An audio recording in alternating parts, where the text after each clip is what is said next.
Journal entry, 30th of the month of May, in the year of our Lord, 1090. Today, we say farewell to Thibaut, my old friend, my mentor, my conscience and my second in command. For many years, he has traveled this world with me, listened to my confessions, and kept us all on the path of righteousness. He shall be sorely missed, yet has also told me in his final moments that he had no regrets. We shall continue on our newfound purpose to find a place to call home for this band of wanderers. As we are not to take possession by force of arms, though we would have the numbers for it, we shall abide by the law and petition the Holy Father to grant us a claim on a land that is suffering under the cruel yoke of injustice. Once more, we shall travel to Rome to gain the favor and ear of the Pope before our journey comes to an end. Thibaut, my old friend, who already had his position of second taken over by Takov, has passed away from old age at the ripe old age of 70 years. And he has been a bit of the conscience of the whole operation. His huntsman role has been taken over by Constantia, who is excellent at it. And with that, we are making our way once again to the papacy to gain favor with the Holy Father in order to get a claim on a piece of land that he deems the local lord to not be worthy anymore. Because while we could take probably a smaller kingdom by force at this point, this would not be righteous. So our first stop is going to be the barony of Arles. And from there we might either we go on land or we might take a ship and visit the papacy from there. Looking through my followers, we are a very multicultural group. Now, while we are mostly French, we've got Dutch, we've got some Franconians, we've got someone from Lombardy. Constantia is Polish. We've got the Polabian.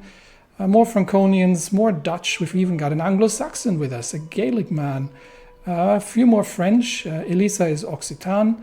More Franconians, Occitan Lombards, Cicek obviously is from the Far East, the Italian Lydia, Cisalpine Alessandra, and a few more French. So no matter where we are settling, actually probably about half our group is not actually French. So I think given that France has become an absolutely war-torn country, there is conflict everywhere, the land is on fire, and the king is obviously only interested in conquest in Iberia, it's a good time to make our way away, head east towards Burgundy as our first station, and then towards the papacy. As we are making our way through the beautiful southern French lands, well, if it's not for the constant war fighting and sieges going on, Lydia actually found a tempting fruit. Well, let's see what she found. It is harmless, after all. So that's good. We are passing by Navacelle, and again, there's a siege happening here. And the Night of the Swan has changed. All right, so let's have a look. Has our legend spread? Not yet. It's still... Okay, no, actually, it's a little bit larger than it used to be. Let's see if we can ask the local lords. No, he's not adjacent, so I don't think... And he's, I think, already... Yeah, he's already promoting. Anyway, so we're making our way east and getting out of French, which means Alderic has a nose for trouble. Father, cries my son Alderic, bouncing up and down at me at speed and near bowling me over. Look what I found. It's a puppy. The boy does indeed appear to be all but swinging a freshly whelped pup he has crooked in his arm. St. Catherine along knows where he picked it up, but despite the awkward moment, the animal seems very excited to be here. Alderic looks happier than I've seen him in weeks. Of course he shall have a dog. What kind of father would I be to deny him a dog? Well, let's have a look at him actually and see if we can influence his personality a bit more. I would love him to become brave. Let's give it a try and see if that works. Raoul, and we've also got Ogier. I don't think Ogier is a bit rowdy. Raoul, where's Raoul? There's Raoul. Raoul is just, so I don't think we can. No, we can't influence him just yet. Okay, we have moved to Al at the court of King Bertrand the Proud, who is a bit easy on the spending, and his wife has found too much aid in the bottle, or in the tankard, really. So from here on out, I will plan and see if we go by land to the papacy or if we take the ocean. As we are setting sea, I approach my son Alderic and snatch him by the collar, spitting, "Strike me!"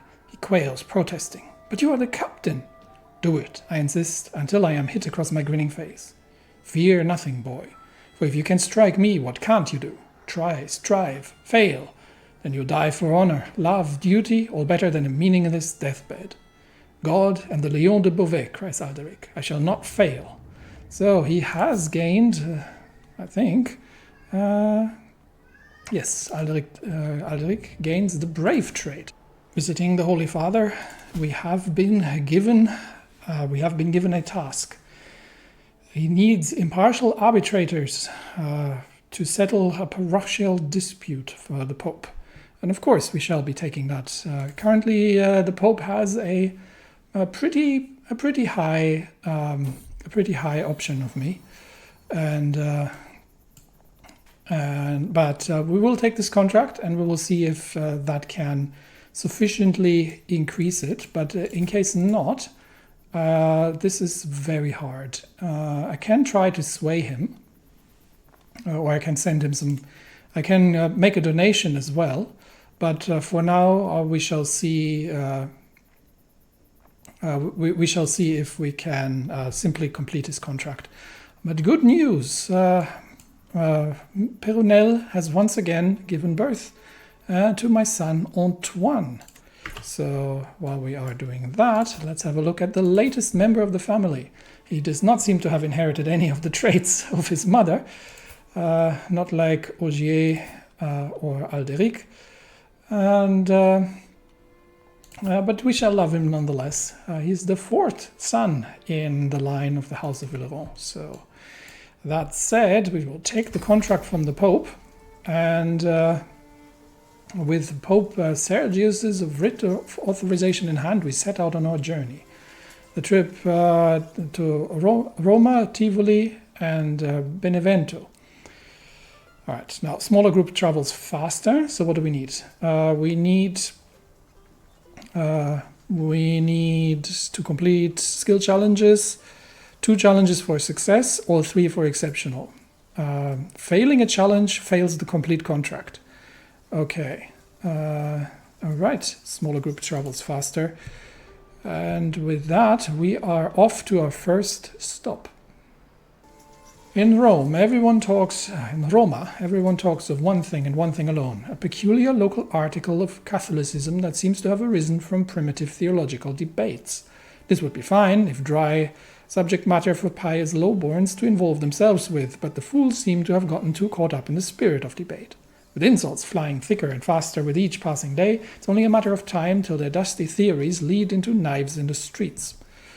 So a diplomacy challenge for 64, a learning challenge for 71, or a prowess challenge, yes. So the crisis of the soul is going to be removed.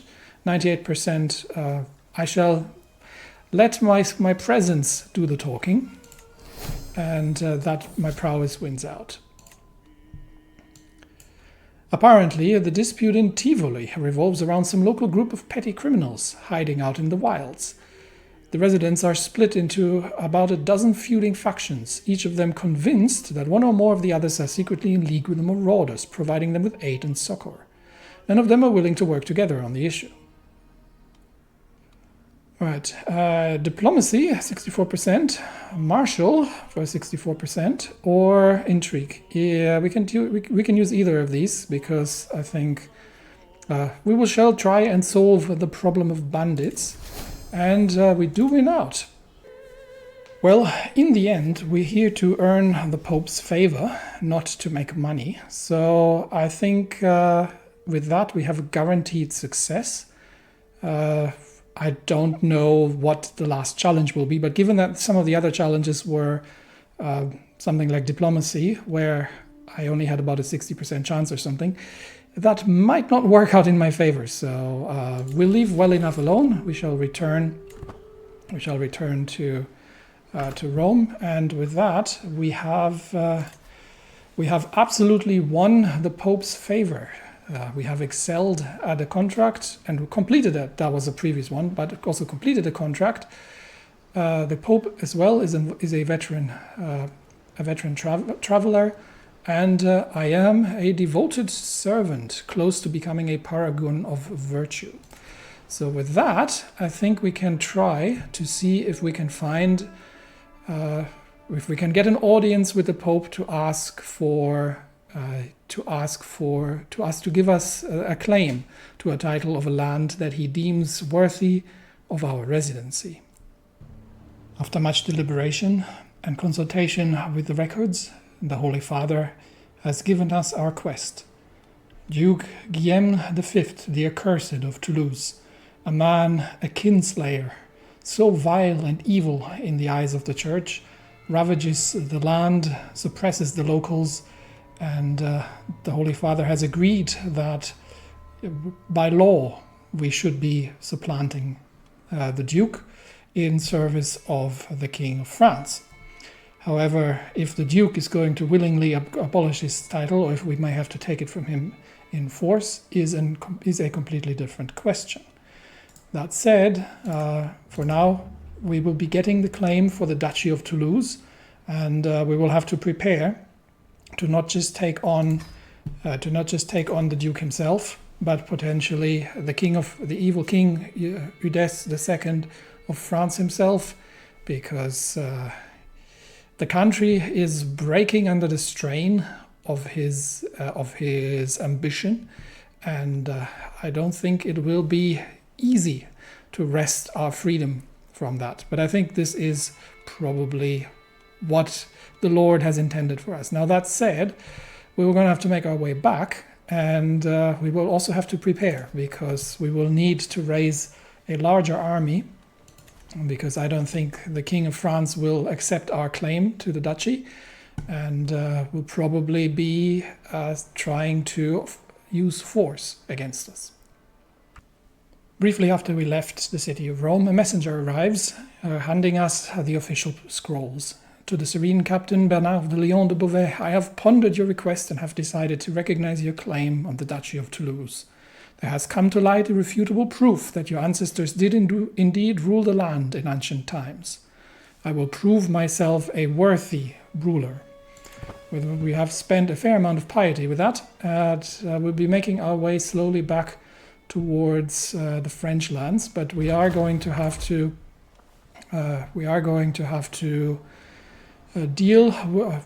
make some coin on the way and improve our military situation, because we are definitely going to need more men. And I don't think that will necessarily be a problem. It's just a matter of finances. So before we do that, however, we shall rescue a fair subject for Countess Mariana. They say children react more than anyone else to the places they find themselves. It's fortunate for my son Alderic, then, that he finds himself in the company of the most hardy knights, vicious sellswords, and dogged soldiers that I've been able to gather. A fine environment for a young boy to grow up in, and one where he seems determined to take its many lessons to heart. So, we can get his marshal increased by 1, or we've got a 75% chance for 2 stewardship. I'm gonna roll with marshal here. So he will definitely be a fine warrior one day. And we are almost done here, so let's see who we've rescued this time. Abelina, a bold maniac. So another crazy woman, and okay, managed. The character is very irrational, unpredictable, and gets into a lot of trouble. She is a lunatic. Wouldn't be the first one. But yeah, I don't think she sounds more trouble than she's worth. to try and bring along. So we do have a long path ahead of us, and with that we've regained some of our piety. New perk in martial, we can either go for envelopment or engineered for destruction. I don't think we'll be on the siege weapon effectiveness. Okay, but so that would increase the duration of sieges. That is actually a really good one, I think. So let's take that. And then the next one will be the envelopment, I think. All right. We are making our way over to the barony of Lucca, while I am using my skills to interpret. Unfortunately, the herd has gone sick from the bad weather and the terrain that we've been going through. So we could redistribute the burden, we could pray to the Lord, or we could treat them. Neither chance is particularly great, so we're gonna give it a try. And we are able to treat the sickness. Well done. Unfortunately, Jeanne is in charge of our food supplies and sheepishly revealed our provisions are not all but useless, having been poorly stored. Okay, so we can go and look in nature. I think a 97% chance is pretty good. I don't want to be ill, or steal from the locals. So nature shall provide for us. And we have made our way to Lucca, where we shall instruct some knights on the way back towards France. As we make our way back to Burgundy, the Pope has founded the Knights Templar Holy Order. All right, there he might have in his old days some ideas about faraway countries. We'll see what comes of that. But we're for now making our way back to Burgundy and see if we can find some employ there. The king has died, so Queen Francesca of Burgundy is in power. Meanwhile, Farah and Mudan become friends. That's great. Good for them. Okay, and that's a simple hired muscle contract. We'll see what else we can get here. All very plain contracts that don't pay an awful lot. We don't want to stand with King Robert, and we do not wish to. Yeah, but Hungary is too far away, so we might just go through a few simple contracts here, and gather some more coin in order to prepare for the eventual situation in Toulouse. More than 2 years have passed. We have spent some time in the Holy Roman Empire preparing. We have 18 knights at this point, 700 huscarls, 50 catapults, 1,000 bowmen, 400 heavy cavalry, as well as 500 regular armored footmen. And with that army of 2,600 professional soldiers all in all, we shall return to France and we shall press our claim on the barony of Toulouse against Duke Guillaume the Accursed. And we'll see if the King of France, who seems to be rather victorious against the English, will acquiesce to our request. But the people of Toulouse and the seed and start of the legend of the Knight of the Swan are going to be thankful to be finally removed from the cruel rule of the Duke.